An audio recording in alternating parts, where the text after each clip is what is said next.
Hello everyone, it's Mary. Welcome back to the channel.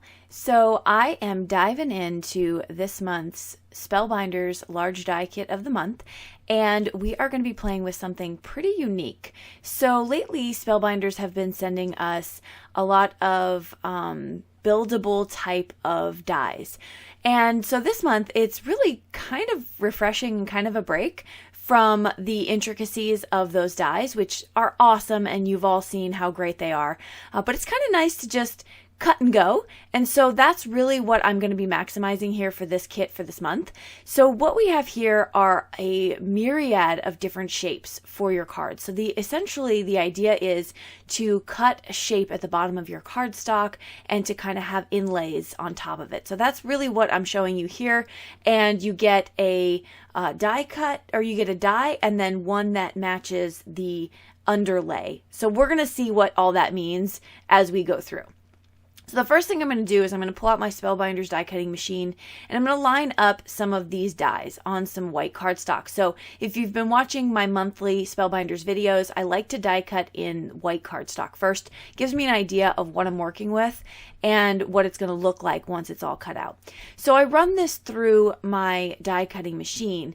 And as I am discovering, when I do that, there are some of these dies that are actually meant to cut inside the cardstock, but not meant to be single separate dies. And so it's basically just giving an element of more intricacy for that die. So you could see the middle one there did not cut out, but the other ones did.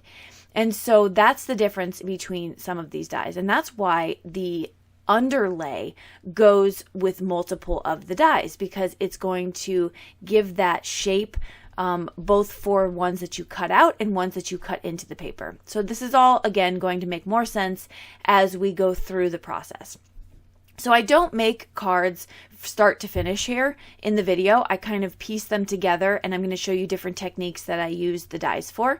So it's not going to be a regular tutorial of start the card, finish the card, and I'll explain things as I go, because I feel like it may help you when you're putting your stuff together.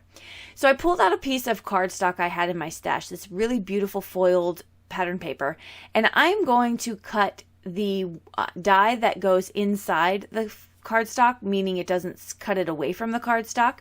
I'm going to do that when I wanted to show you what that looks like when you get your own pattern on some cardstock. Then I'm going to show you the other pieces that I cut out here. We have the looks like could be snowflakes or poinsettia type of die cut. We have this one right here went into the paper. Again, we have the underlay that's crooked, and I'm going to show you how to fix that. That's the solid white piece right there. And then some more elements here. So I'm just kind of laying them all out, most of them in white cardstock, so you can kind of see what we're working with. So I had a lot of fun playing with it. It was a little bit of it took a little bit of time to pop out all those inner pieces, but if you have one of those fancy tools that makes that easier, I would recommend using it for that. So right here, I'm going to show you how I fixed up this crooked panel. I lined up the bottom points of that cardstock with the white line right underneath it. And then I lined up my T-square ruler right with one of the lines on the mat. And this way I can draw straight across. And then I could take my trimmer and just line up that, never mind what's on the left, but line up the pencil line straight down the trimmer. And now I have a straight panel. So I decided to make a shaker card with that very first pattern paper panel that I showed you in the beginning. That was when I took the, looks like ornament dies, and placed that on top of the card panel and ran it through my die cut 3 times in my machine. And I got that really pretty pattern. Well, the problem with that is when you put this down, I would highly recommend not using white cardstock on the back of your panel, because I took all this time to put the fun foam in there, or the foam tape, and my goodies and my sprinkles and whatnot, and got it all down, and it has to be probably the most underwhelming shaker card I've ever seen in my life. I can't see it. I can hear it. It's really good to hear. I can see nothing shaking. And so here you can see me trying to figure out, what have I done? I spent all this time. So if you're going to do that, just use maybe a dark cardstock in the back and you'll be able to see what you're doing. That was my PSA for the day. So I'm going to move on here and I'm going to show you that I didn't want to waste my white die cuts. So I decided to cover them in Versamark ink and then some embossing powder. And I am going to heat set this. Now, when I do this, I'm sort of making like an embellishment and I'm using white cardstock. So it's not like I'm starting with red cardstock to have a good base. So in doing that, it's not going to be as solid red as I like it. So I'm going to go back and I'm going to do it a second time. And so for all of these pieces that I decided to cover in embossing powder, I do go back multiple times and recover it with the Versamark ink and then back into the powder. It's already laying out, so I just go ahead and dip my my die cut into the powder instead of having to pour it on, and I'm going to heat set that. Now, when I do that, I can see this really raised, beautiful, dark, rich red glitter, and I'm happy with that because I really wanted these to be a focal element for my card when I finally finish my cards. I'm going to show you real quick here. This is the third time of me doing the green cardstock or the green embossing powder, and this is some glitter embossing powder.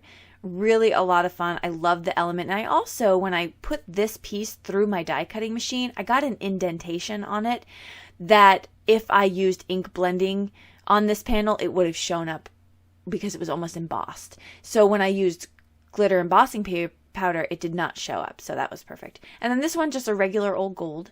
And we're going to heat set that. I moved in my wooden board here because I was noticing that my mat underneath was getting a little warped. And so I just used my wooden board that I have covered with a craft mat.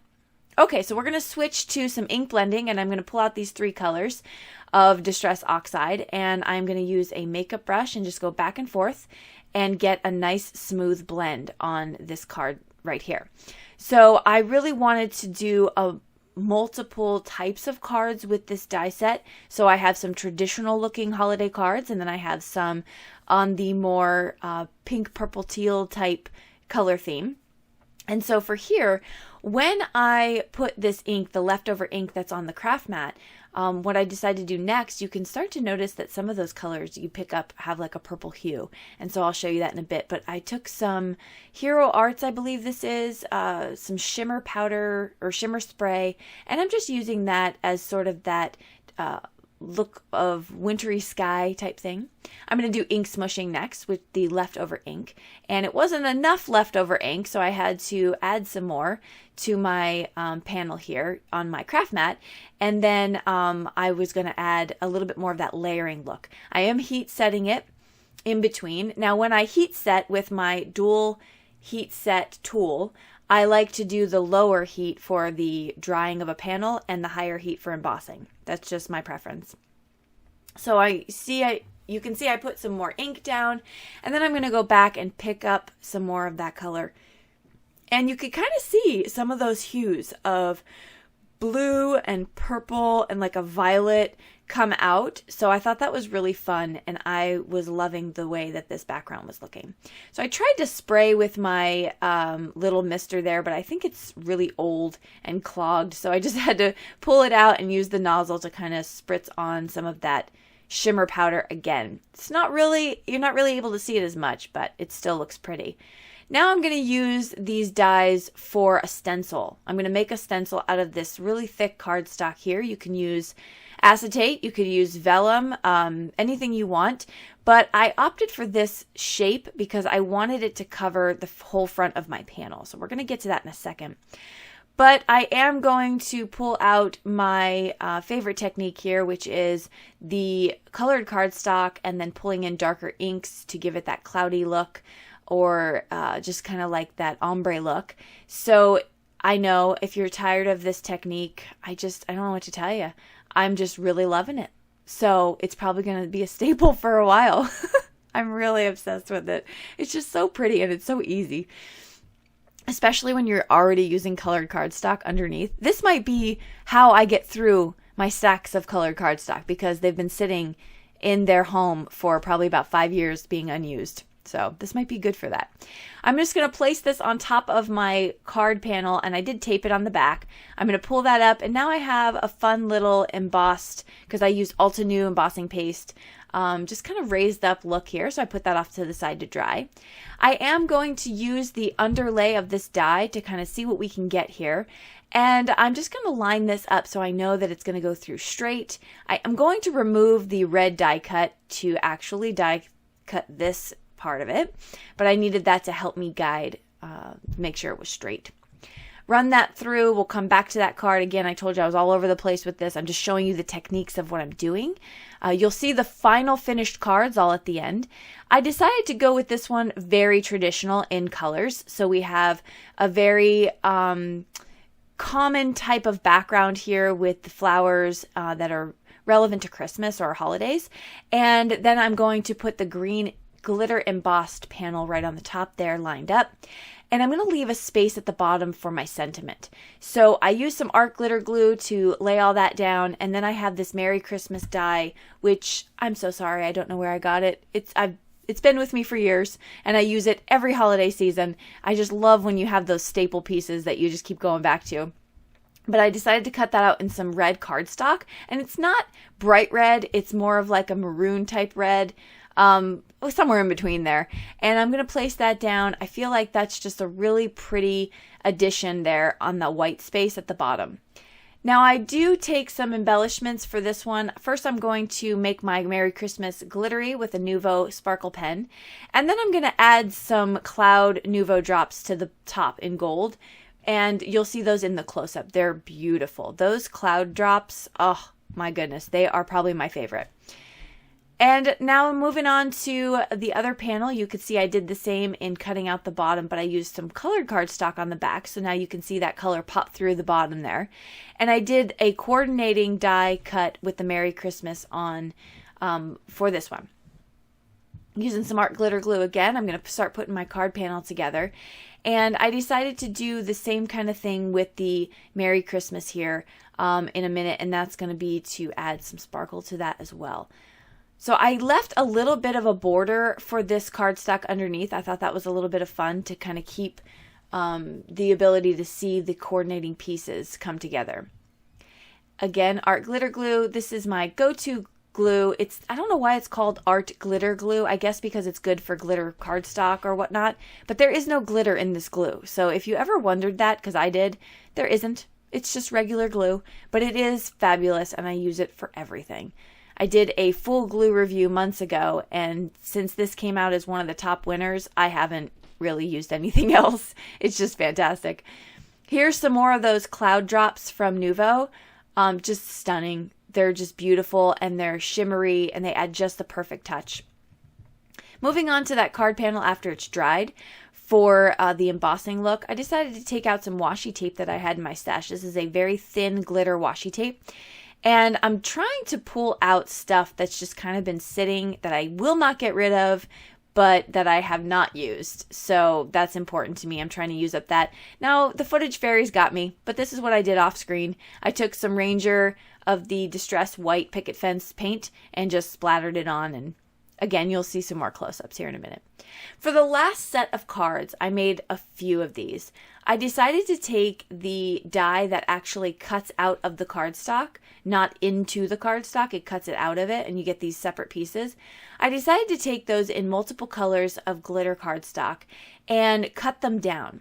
And I'm going to make them individual ornaments. So because I had to run through my machine with one piece at a time, I got multiple ornaments, if you will. So I'm just going to pick out some pattern paper that I have from my stash, and I'm going to place them on my cardstock where I think they would look nice.